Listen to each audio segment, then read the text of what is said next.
What's the difference between a mistake and a bias? We make mistakes when our decisions are based on the wrong data or when we use the wrong type of analysis. But bias is different. It's a psychological condition that blocks us from seeing and seeking the facts and the truth.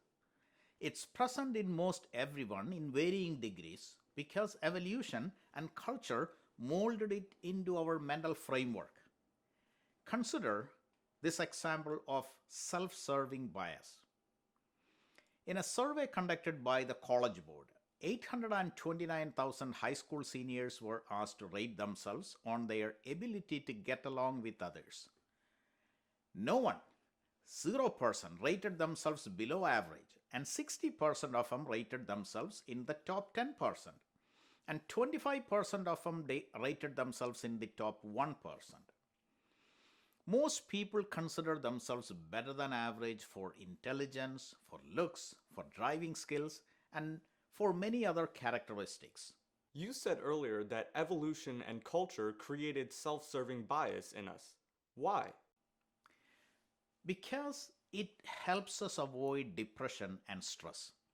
It helps us maintain a positive self image, and that positivity is necessary for us to keep a hopeful outlook for the future.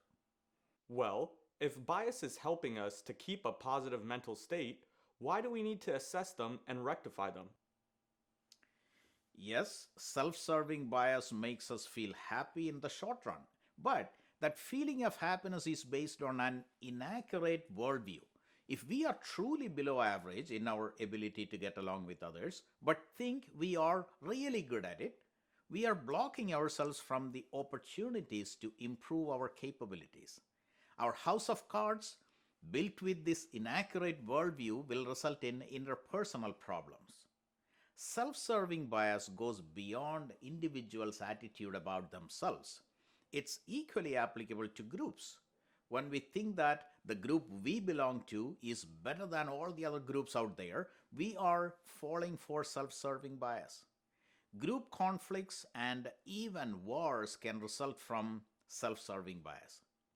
Acknowledging that we all have self serving bias is the starting point to develop humility.